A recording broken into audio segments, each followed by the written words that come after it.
Surah. Yahudi dikurniakan Taurat yang dikurniakan ke atas Nabi Allah Musa alaihi salatu wassalam, dan Nasara dikurniakan Injil melalui Nabi Isa alaihi salatu wassalam. Mereka juga mendapat kitab seperti itu. Walaupun nama kitab berbeza, tetapi ia sama di sudut kesemuanya kitab Allah. Mereka juga mendapat kitab Allah dan mereka mengaji. Mereka membaca. Tetapi mereka akhirnya mentafsirkannya secara salah, mengubah isinya. Kemuncaknya apa yang Allah turunkan mereka tidak taati, mereka tidak tegakkan, mereka tidak laksanakan. Tapi di tangan ada kitab, buat tidak. Sehingga hati mereka menjadi keras. Keras artinya masih pegang kitab, masih baca kitab, masih kaji kitab, tapi buat tidak. Hati mereka keras. Dan kebanyakan daripada mereka fasik. Bila saya baca ayat ini dan tafsirannya dari kitab-kitab yang saya sebutkan tadi, saya termenung sedikit. Termenung saya. Termenung disebabkan kita menghampiri Ramadan. Dan kita melihat setiap tahun bila masuk Ramadan, kita rancak mengaji Quran. Malah sudah ada aktiviti khas untuk tadarus Quran. Orang berhimpun dengan seorang tok guru di hadapan, pakat nak mengaji, pakat nak tadarus. Bila saya tengok semua itu, saya rasa seronok juga. Tapi bila baca ayat ini, saya rasa syukur sedikit. Sebab puak-puak ahli kitab dahulu pun lebih kurang begitulah. Nak mengaji, nak baca, buat dah. Kadang-kadang yang mengaji tadarus tu orang besar-besar juga, baca. Tapi kemudian bila habis Ramadan keluar berucap, dia kata Quran tak sesuai. Hukum hakam Quran tak relevan. Kaum wanita yang tertentu pula mengaji juga tadarus, pakailah tudung selapih. Alhamdulillah, nak mengaji juga. Habis Ramadan buat ucapan. Wanita dikotak-katikkan dalam Al-Quran. Hukuman warisan pesaka dalam Quran tidak adil. Poligami tak sesuai. Puak-puak ini tadarus Quran juga, mengaji juga di musim Ramadan. Duduk menghadap kitab. Malam Jumaat kemudian baca Yasin. Tapi buat tak? Hati tak khusyuk dengan Quran. Maksudnya hati tak tunduk dengan Quran. Hanya suara mendayu-dayu mengaji. Alhamdulillah. Tapi khusyuk di dalam tak ada. Khusyuk nak patuh tak ada. Cuma luaran saja mengaji, tadarus. Alhamdulillah. Lagi satu hari menghampiri Idul Fitri, kita khatam, insya-Allah kita akan adakan kenduri pulut kuning, insya-Allah. YB kita akan sokong kita bagi duit 1,000 untuk kita sembelih seekor kambing dan kita sembelih 2 ekor ayam. Insya-Allah, syukur pada Allah buat kenduri. Kita harapkan itu menghasilkan sesuatu yang baik. Yang baik itu ialah khusyuk nak mematuhi. Tapi jika sekadar tadarus, ingatlah ayat ini. Tak sampai masa kan lagi. Duk buat mengaji lama dah, duk tadarus lama dah. Tak sampai masa kan lagi untuk hati tu khusyuk, untuk patuh dengan apa yang kamu baca, laksanakan dengan apa yang kamu tadaruskan. Tak sampai masa kan lagi. Nak tunggu bila? Tahun 2020? Nak tunggu bila? Sampai masuk kubur? Itu pertanyaan yang nak kita kaitkan dengan kita. Semua itu saya terfikir bila nak masuk ke Ramadan. Sebab kegairahan nak mengaji itu hebat. Kegairahan nak tadarus itu hebat. Syukur pada Allah. Itu satu pujian sebenarnya. Satu yang baik. Tapi jangan lupa ayat ini.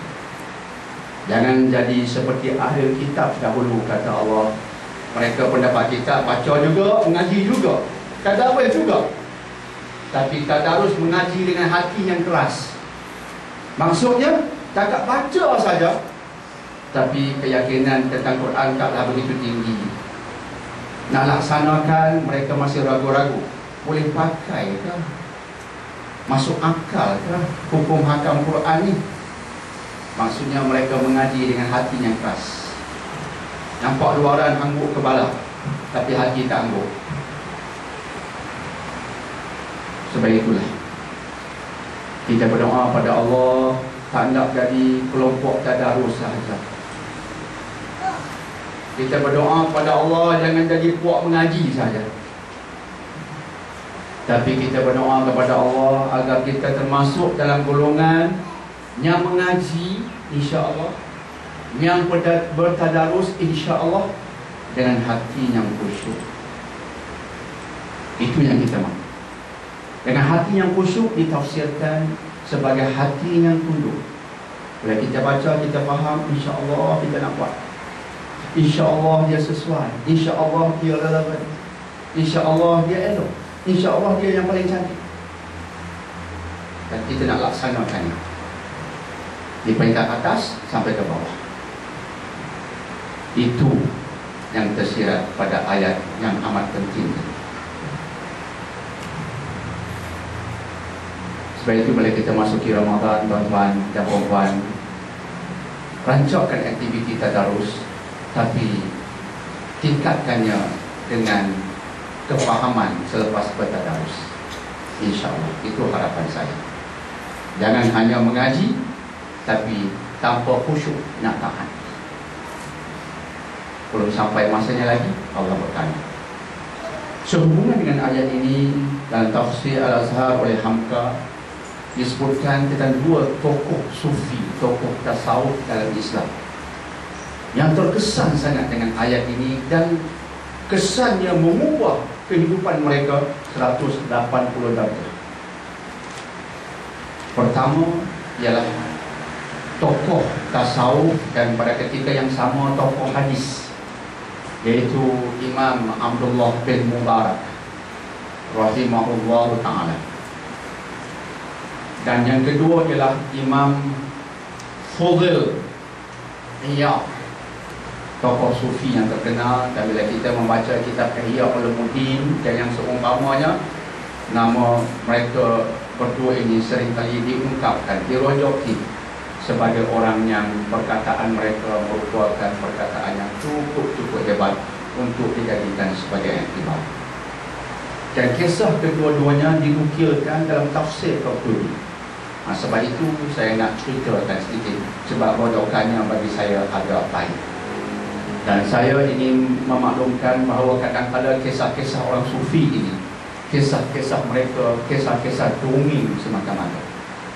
Dan saya akui kisah mereka dibuku-bukukan oleh orang-orang tasawuf, tetapi sumbernya sahih ataupun tidak kita tak tahu.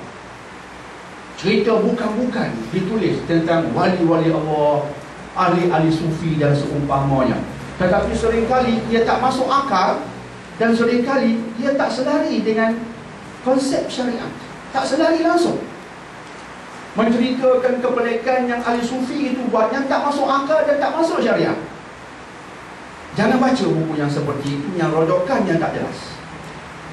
Tapi kisah ahli sufi yang namanya saya sebutkan tadi, saya nak ceritakan sebab bagi saya ia dirojoki oleh Imam Qurtubi, kemudian dinukilkan semula oleh Syekh Hamka yang begitu kritikal dengan riwayat ulama terdahulu, terutamanya riwayat tentang tokoh-tokoh. Takut kita melampau menceritakan kebaikan mereka tanpa sumber yang sahih. Dan Syekh Hamka mendapati riwayat ini relevan untuk kita ceritakan. Imam Qurtubi menceritakan bahawa pada satu hari Imam Abdullah bin Mubarak ini sedang berjalan di taman, dan dia cukup suka bermain kecapi. Bermain kecapi ini macam sekarang kita kata main gitar. Masa itu kita tak ada. Dia suka bermain kecapi, memetik kecapi dengan kawan-kawannya. Satu hari mereka pergi ke satu taman, memetik kecapi, menyanyi. Dan Abdullah bin Mubarak ketika itu seorang anak muda yang berunsurkan